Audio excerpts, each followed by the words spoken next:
Welcome to WhiskyCast, cask strength conversation featuring news and interviews from the world of whiskey. I'm Mark Gillespie, and this is episode number 1091 for January 12th, 2025. Coming up in a few minutes. We're very excited about what potential for Rosen Rye holds, but we're also discovering that potential at this point, one barrel at a time. The fields in the upper Midwest are full of winter rye right now, along with a special field in Pennsylvania growing Rosen Rye. It's an heirloom rye varietal that was popular with distillers in the last century, but cross-pollination and breeding of new varieties made Rosen obsolete until a couple of distillers decided to revive it. We'll hear from both of them this week on WhiskyCast In-Depth. Erik Wolfe of Pennsylvania's Stoll and Wolfe Distillery, which just released a 4-year-old Rosen Rye, and Chad Munger of Michigan's Mammoth Distilling, which is growing Rosen on a historic farm in a national park on South Manitou Island in Lake Michigan. I'll also have the What I'm Tasting This Week department, behind the label, and much more. The news is next on this week's WhiskyCast.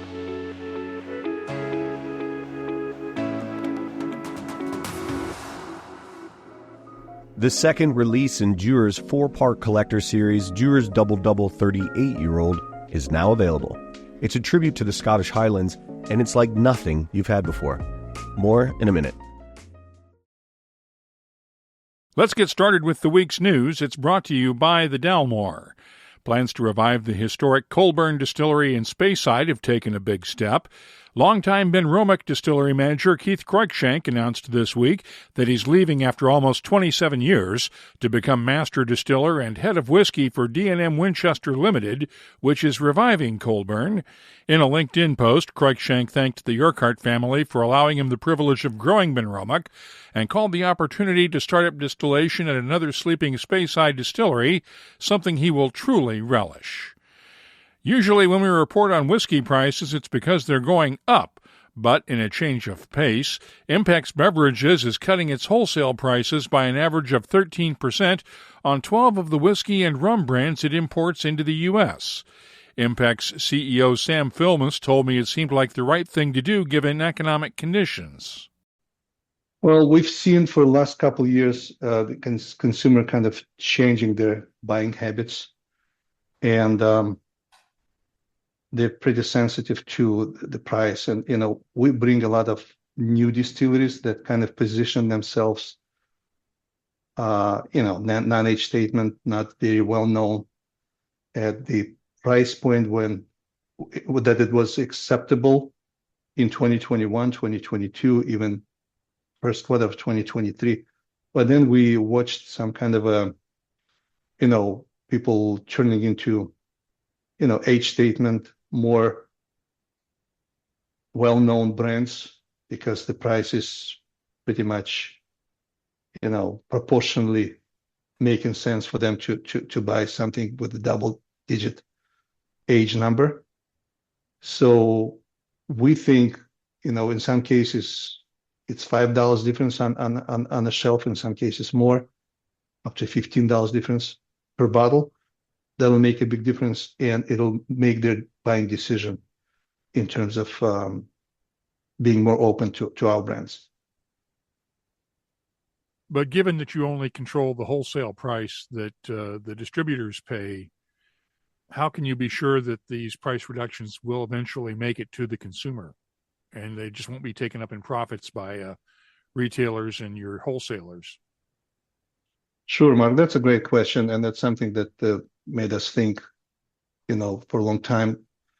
We hope more like on a human touch factor that our distributors and retailers understand the move from our side and will team up with us and be good partners. I'm not saying everyone will change their, retail price or their wholesale price. Maybe there will be some exceptions, but I would say we hope 90+% of people in this 3-tier system will understand and will play with us, will partner with us. We really hope for that. How are you able to do it, though, given that we may see tariffs as early as next week? Well, if tariffs come back, it'll be twice as difficult to keep these prices, virtually impossible. The good thing is that even if we do have to create the adjustment and the price increase, at least it will come from a lower starting point as we have tightened our strings as much as only possible to get to the prices that we rolled out in January. So when we saw the tariffs last time, we did have a partner in Kilchoman who worked with us on absorbing those tariffs and helping keep the prices the same. Since some of our suppliers have reached out after the press release went out, we're hoping they will partner with us if it comes to needing to look at tariffs again in 2025 or 2026. Impex is the U.S. importer for Kilchoman, Ardnamurchan, the Glenallachie, Port Ascaig, and other brands. Constellation Brands is the latest company to cut its earnings guidance for 2025. The owner of High West Whiskey reported a 2% loss in operating income for the third quarter of the fiscal year, including a double-digit gain in sales for its craft spirits portfolio. The UK's latest excise tax increase on whiskey and other distilled spirits takes effect at the end of this month, and the Scotch Whisky Association says the UK Treasury is losing £500,000 a day because of previous tax hikes.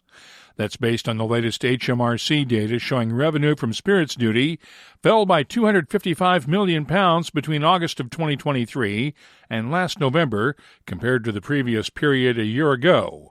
SWA CEO Mark Kent says the industry is already overtaxed and consumers cannot afford to bear the cost of one of the highest tax rates on Scotch whiskey in the world. One new release to mention this week, Heaven's Door has released the 6th edition of its bootleg series. This whiskey is made up of 12, 13, and 14-year-old wheated bourbons finished in Limousin cigar casks. As with all of the Heaven's Door releases, the bottle features artwork by the brand's co-founder, Bob Dylan. It's priced at $499.99 a bottle and is available at select U.S. retailers. Finally, the Southern California wildfires have dominated the news this week. As far as we know, no distilleries have been affected, but Dave Montgomery, the co-founder of Blue Run Spirits, and his family lost their new home in the Pacific Palisades fire. You can keep up with the latest whiskey news all week long at whiskycast.com and in the WhiskyCast community app. The news is brought to you by the Dalmore. Hello, Richard Patterson here, Master Distiller, Master Blender for the Dalmore. Whenever the team and I are in the world sharing our exceptional single malt, we like to keep in touch with Mark Gillespie and the latest news from WhiskyCast.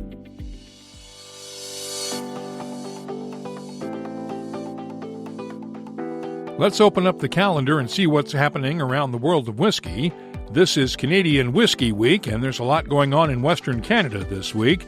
The Edmonton MS Whiskey Festival is this Wednesday night, followed the next night by the Calgary MS Whiskey Festival. Thursday night, the Canadian Whiskey Awards dinner kicks off the Victoria Whiskey Festival in Victoria, British Columbia. The Southport Winter Whiskey Festival takes place Friday and Saturday in Southport, England. With Burns Night coming up on the 25th, we have a couple of events taking place. The Kensington Wine Market in Calgary has its annual Burns Night Whiskey Bash on the 21st, and the Whiskey Exchange has a Burns Night barrel top tasting at its Covent Garden shop in London on the 23rd. Finally, the Whiskey Global is in Vancouver, British Columbia on the 24th and 25th. If you're organizing a whiskey event, let us know about it. We'll add it to the calendars at whiskycast.com and in the WhiskyCast community app. Dewar's Double Double 38-year-old is the second release in a 4-part limited edition collector series honoring Scotland's most legendary whiskey regions. This rare blended malt, a tribute to the Upper Scottish Highlands, is crafted from nearly 4-decade-old Highland and Islay whiskies. It undergoes Dewar's unique 4-stage aging process with a final finish in Pedro Jimenez sherry casks from the prestigious Royal Brackless single malt. The finish invites you to explore your own tasting notes, but for me, there's incredible depth. with rich layers of vanilla, toasted cereals, dried figs, plums, dark chocolate, and a subtle hint of Isla smoke, all beautifully balanced. To truly elevate this tasting experience, renowned chef Gabriel Cruther, in collaboration with Jurors, has created an exclusive selection of custom chocolates. Crafted from the world's finest ingredients, each piece is infused with a few precious drops of Jurors Double 38-year-old whiskey, making this a luxurious and unforgettable pairing. Now available, this exquisite pairing of whiskey and chocolate promises to deliver an unforgettable experience. Please drink responsibly. Copyright 2024. Jurors is a trademark. Imported by John Dewar & Sons Company, Coral Gables, Florida. Blended Scotch whiskey, 48.8% alcohol by volume.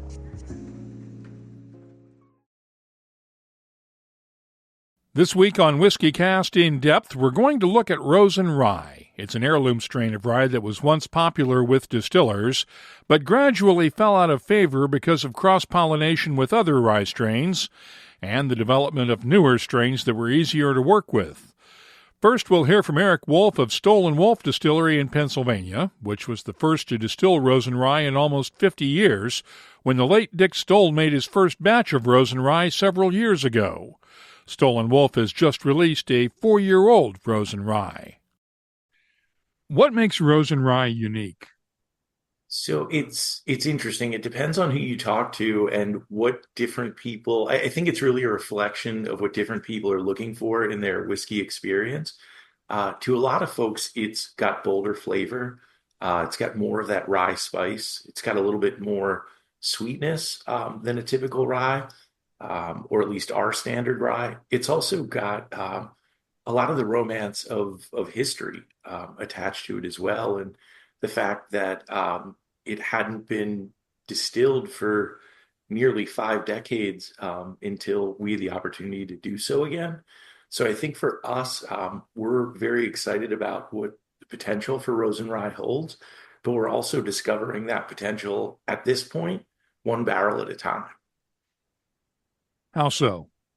Well, with that, we had such a small amount that was first made available to us. And to say a small amount, it started off with, I believe it was 5 ounces of seed that Laura Fields had sourced from the USDA seed bank back in, I believe it was 2016. That got propagated back year after year until we finally had enough to distill to make, it was the first year 1 barrel, the second year 2 barrels.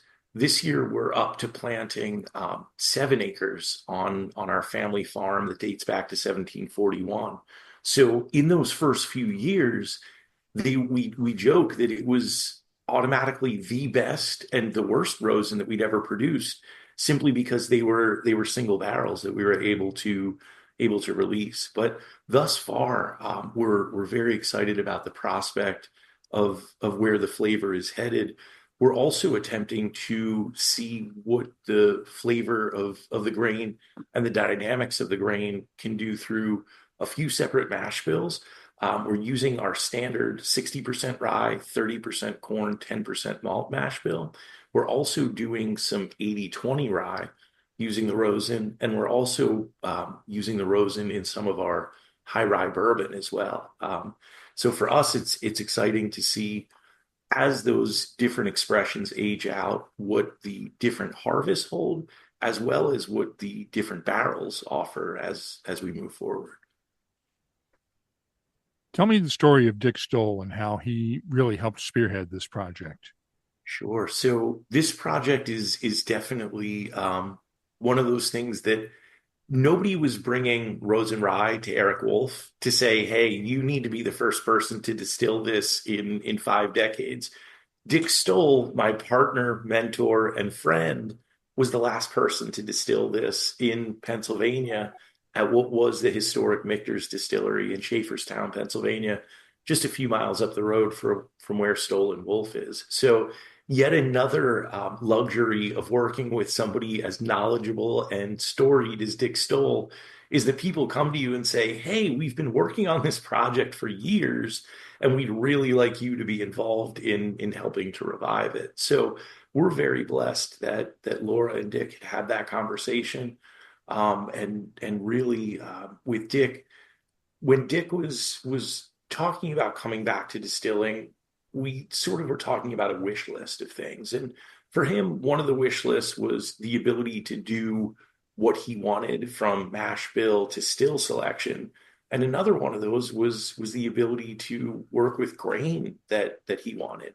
So for us to be able to grow a historic and heritage varietal locally on land farmed by our family since 1741, really, for us, they talk about certain certain vocations are as much a lifestyle as they are a career.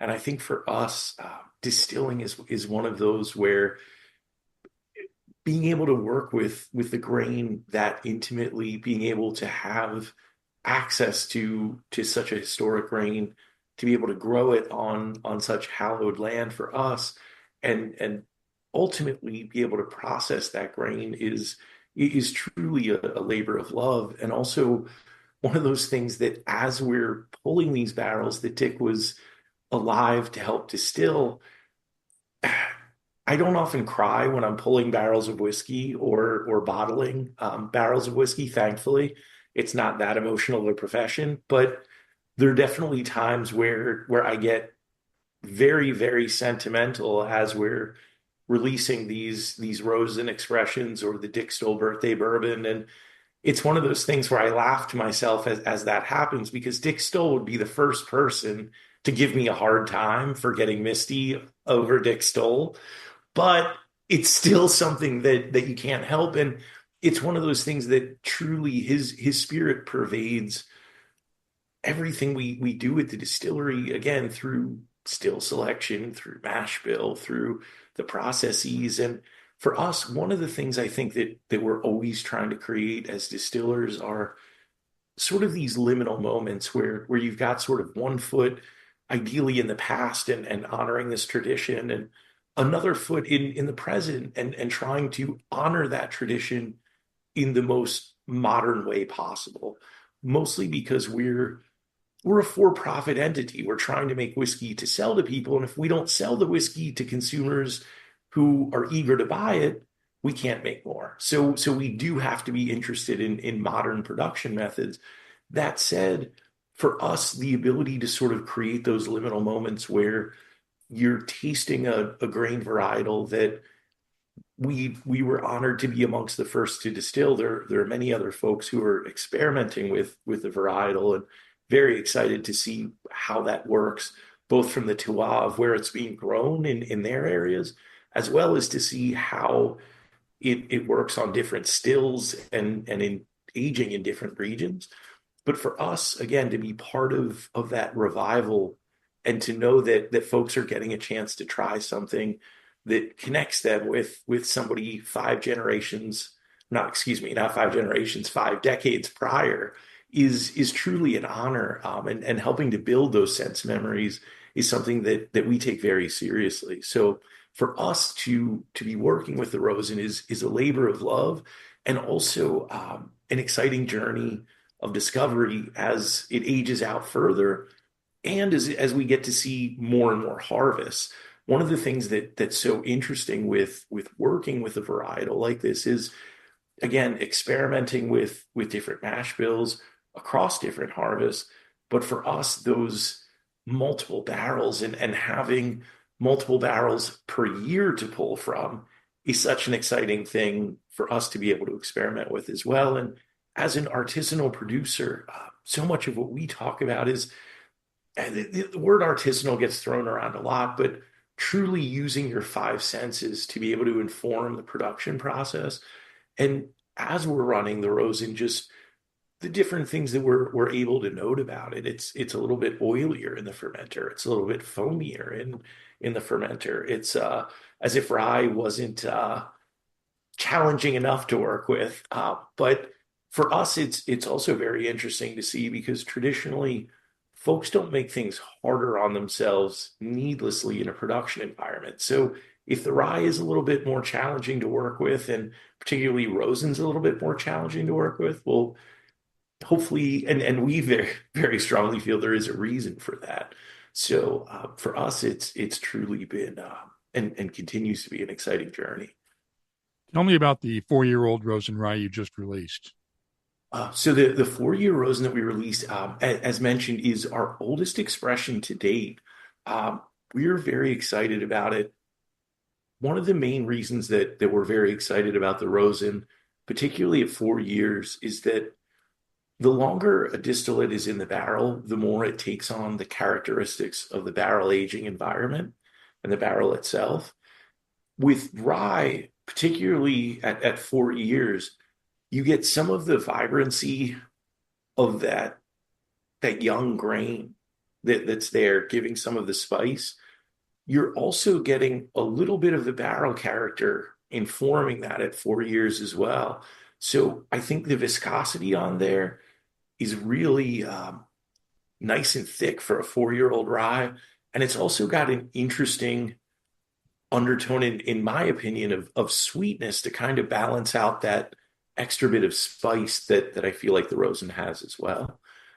So again, for us, really exciting to be able to offer a product that highlights the grain, particularly because it is an interesting grain that, or varietal of grain. And rye still is something that, as much as folks who produce rye, we would love to think that everybody out there has tried rye whiskey and familiar with what designates an American rye and has had a chance to compare a Kentucky rye to a Pennsylvania rye but realistically, for a lot of folks, rye is still something that folks are curious about, but they haven't necessarily explored as much as bourbon. So for us, it's also exciting to be able to offer another data point on people's flavor journey with rye whiskey.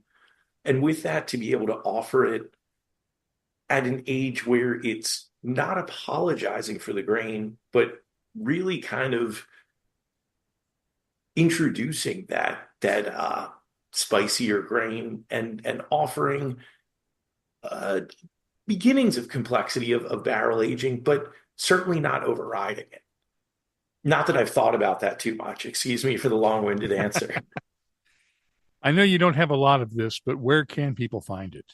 So it is available on our site through MASH Networks. They are shipping to, I believe, 40 states. And as mentioned, there's very few bottles left. It was one that we only had one barrel of, but we're looking forward to releasing more in the new year that is also distilled in 2020. We've got some that was also distilled with Rosen Rye malt from the same year. So we're excited about that as well. Michigan farmers used to grow fields full of Rosen Rye, but only in the last couple of years has the grain made a resurgence, led by Chad Munger of Mammoth Distilling near Traverse City. He's growing Rosen Rye on South Manitou Island in Lake Michigan, where the remoteness of the farms makes cross-pollination impossible. Tell me how you got into Rosen Rye. Well, I got into it because one of my whiskey-making colleagues, Ari Sussman, rediscovered the story of Rosen Rye, which is, part of Michigan agricultural and spirits history. And he called me one day because he was sitting in the stacks at Michigan State University looking at old whiskey advertisements and magazines, and he found one in Vanity Fair from the 30s, I believe, and a Shenley whiskey ad that named Rosen Rye from South Manitou Island in Michigan, of all places, which is my backyard. And he said, "Have you ever heard of this Rosen Rye or Shenley whiskey?" And everybody knows Shenley, but nobody knows Rosen. And her thing, he said, "Or Manitou Island?" I said, "The national park." He said, "Yeah, that island." I said, "No, I've never heard anything about this whatsoever." They couldn't be more local to Mammoth and more rye than rye is what we're interested in. So we need to investigate. We need to find out where that came from. And that story ends up coming out of Michigan State University, which is where Ari was teaching or working at the time, and I'm a graduate, and they had been part and parcel of the launching of Mammoth Distilling because they did our original product development work for us before we had stills, and they helped us with our initial production before we had stills. So all the pieces of the Rosen Rye story just lined up to be something that Mammoth Distilling ought to be interested in. And, we took a lot of leaps of faith here after we fully understood what Rosen Rye was and why it was relevant to Michigan and to northern Michigan and to Mammoth. We felt compelled to try to insert ourselves into the history of that thing and see if we couldn't make it part of our company and help reintroduce, ultimately rye agriculture or rye economy rye agricultural economy back into the state, which is really what we're trying to do on a larger scale. How did you get the original seeds to plant on South Manitou Island? So, once Ari made me aware of the story and made me aware that those seeds had been propagated first at Michigan Agricultural College, Michigan State University, and I called them, and they didn't know their own story or their own history. They suggested I call the USDA, which I did. So the original 18 grams of seed for Rosen Rye that we have came from the USDA out of a seed bank in Utah, which they probably wouldn't have given me if I hadn't had a strong working relationship with Michigan State. I don't know if a random person called them and asked if they'd get them or not, but I had a large university behind me that was interested in seeing that crop be regrown again and had history with that crop. So I was fortunate to get a yes and get that seed out of there. Why South Manitou Island? It's fairly remote in the middle of Lake Michigan. It's remote because there are two historic farms there. When Michigan State propagated this seed in the early 20th century, and it became the variety of choice in the state of Michigan, which was the net largest exporter of rye grain pre-prohibition in North America, and most of that was Rosen Rye. But early on in the growing of that crop, the propagation of that crop, they realized that it was cross-pollinating quickly, and they were having trouble maintaining the purity of the certified seed stock. And they needed some farm. Michigan State wanted to identify some farms that were naturally isolated from other farms and other pollinating plants. They knew there were some farmers out on Manitou Island being 90 miles from Wisconsin, which is the closest thing that could provide any pollination. So, and there's nothing else that grows on those islands. It was not farmed. It was logged. It was used for lumber for steamers. So Michigan State actually approached two farms, the Hutzlers and the Becks out there, about whether to be willing to start growing those, and they said yes. And those two farms became the seed farms for most of the subsequent crops that were grown, especially on the East Coast. So then we realized that Rosen had this history and it had a cross-pollination problem, and that those farms still existed on the islands and were being maintained by the Park Service. That was a super compelling part of the story, and it's our backyard. And it made sense to go back, and as we were trying to bring the crop back into reality, that we had a seed farm as well that could maintain genetic purity. So why not go back to the historical farms, which we did? And the reason the Park Service allowed us to do this is because they were fully aware of this story. They hadn't shared it with anybody. We were telling them something they didn't already know. They recognized the agricultural history there, and that's why they maintained those two farms out there to some degree all these years. So when we proposed restarting the farms, they were already convinced that it was a good idea. How much acreage do you have in Rosen Rye right now? So we have 600 acres in the state, 16 acres on those two islands that are our seed farms that provide us a foundation seed. And then the other 560 or 580 acres here on the mainland spread out all over the state. When do you get it into a bottle? We have 20 barrels distilled right now. The one barrel that's almost a year old that will go into a bottle, but I think it'll be pretty hard for people to find. There's a lot of demand for that one right now. So I think we could have a small bottling on the holiday season of 2026.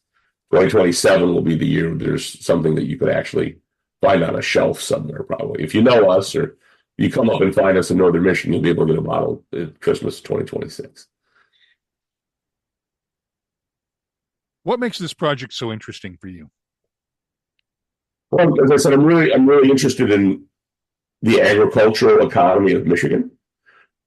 This is a Rust Belt state. It relies heavily on tourism and agriculture. Agriculture has really taken a back seat in terms of funding from the state for a number of years. You get a lot of manufacturing industry was important to the state for years, but so people that come here and build battery plants and electric parts for electric vehicles and things like that have taken a lot of oxygen out of the room for support in terms of economic development around the state. And lots of people I grew up with were farmers.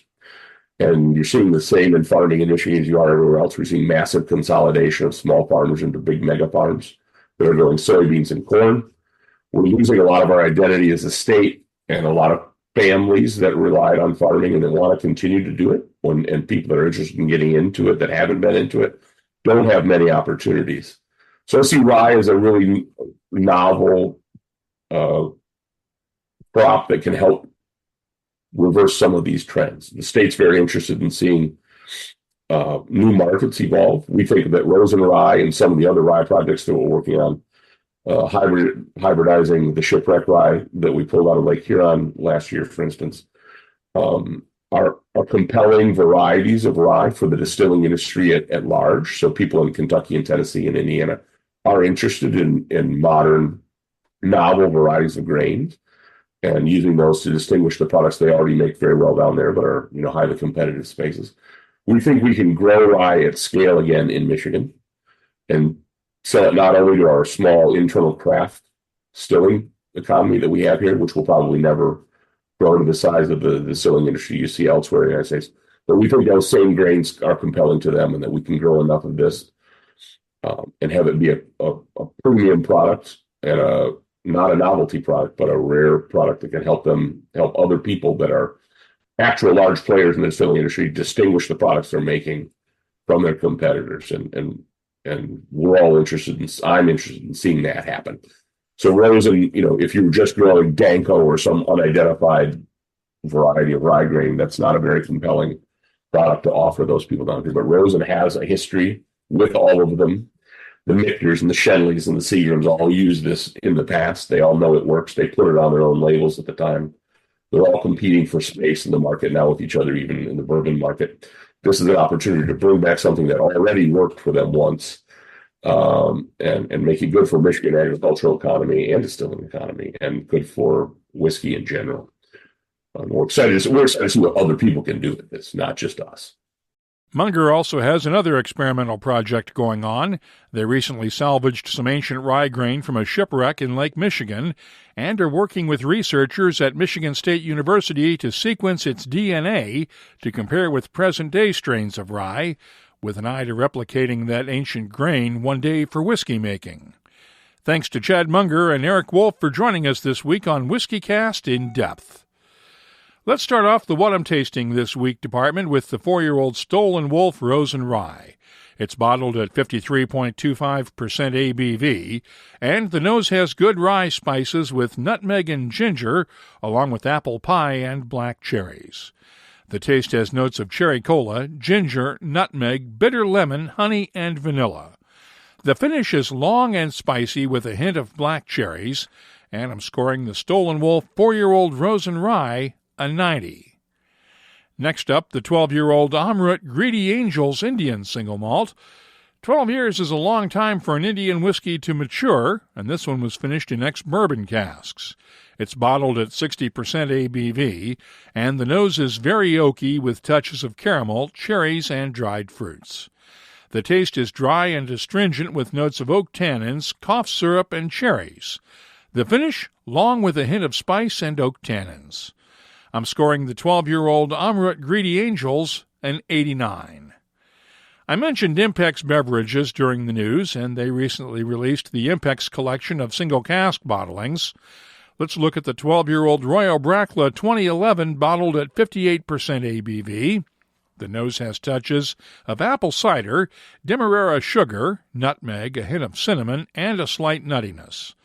The taste is rich and thick with apples, pear candies, lemon zest, a slight pepperiness, and a touch of roasted walnuts. The finish is long and nutty with a hint of spice, and I'm scoring the Impex Collection 2011 Royal Bracla a 93. I'll be adding these whiskeys to our searchable list of more than 3,800 different whiskeys from all over the world. Check it out this week at whiskycast.com. Let's open up the WhiskyCast community app now and see what people are talking about this week in our community segment. Had a lot of comments on last week's show where listener Juan Cruz interviewed me. Noel Harity posted this in the app. I listened to the podcast on my drive home last night. Great stuff. I missed the poll for questions also, and the interview brought up even more questions in my head. Always curious about how many hours a day or per week you have to put into the podcast and the WhiskyCast app and community. Congrats on 20 years, and maybe for the 40-year interview, you'll consider coming to San Diego where I can interview you. Well, let's put it this way, Noel. WhiskyCast is my full-time job. Brian Redden added this. Great interview. Was great to listen to while shoveling out of the snow in Ohio. Peter Sprunger posted this note. Great interview, Juan. It was fun to hear more background about the show itself and Mark himself. Shall we start a petition to have Bob Dalgarno grant you an interview? And Ian Bruce posted this from Australia in response. I think that's a great idea for getting the elusive man on for an interview. We were introduced to Bob doing some blending and sampling when on a tour at Glenturret. It was a brief encounter, but he seemed like a very nice person. Thanks again to Juan Cruz for doing the interview with me. It'll be 20 years before we do it again. If you'd like to join the conversation, download the free WhiskyCast community app from your app store. You can also reach us on Blue Sky, Threads, X, Instagram, and Facebook at WhiskyCast, and the email address is comments@whiskycast.com. Let's close out the show now with Behind the Label, our look at the history, science, and people who make whiskey unique. Master distiller is a relatively recent term, or is it? The conventional wisdom is that the term started to be used in the 1970s and 80s when folks like Booker Noe and Jimmy Russell started touring to promote their whiskeys, and that it was driven by the marketing departments of various whiskey companies. However, Drew Hanisch boasts that myth in his new book, Whiskey Lore Volume 1, which was just published this past week. He found a 1904 Green River bourbon ad touting that its whiskey was made by McCulloch, the master distiller of Kentucky, and a similar claim by the makers of Old Still Creek Kentucky whiskey back then. There is no formal program for becoming a, quote, master distiller. It is possible to get a master's degree in distilling and brewing from colleges like Scotland's Heriot-Watt University, but that's not enough to earn the title of master distiller. Only time and experience will get you there, with a little help from the marketing team. If you have something you'd like us to look at on an upcoming episode, just get in touch with us.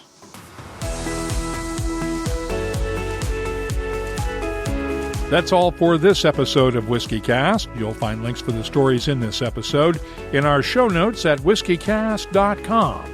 That's also where you'll find the latest whiskey news, my tasting notes, the calendar of events, the whiskey photo of the week, and, of course, a complete archive of past episodes going all the way back to 2005. Get in touch with us on X, Threads, Blue Sky, Instagram, and Facebook at WhiskyCast, or you can use the WhiskyCast community app. Download it today from your app store. Our email address is comments@whiskycast.com.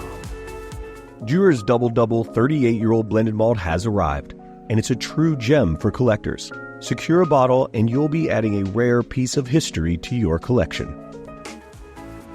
WhiskyCast is a production of Cask Strength Media, copyright 2025, and comes to you from the charming, yet regrettably dry town of Haddonfield, New Jersey. I'm Mark Gillespie, reminding you that when you drink, please drink responsibly. Thanks for listening.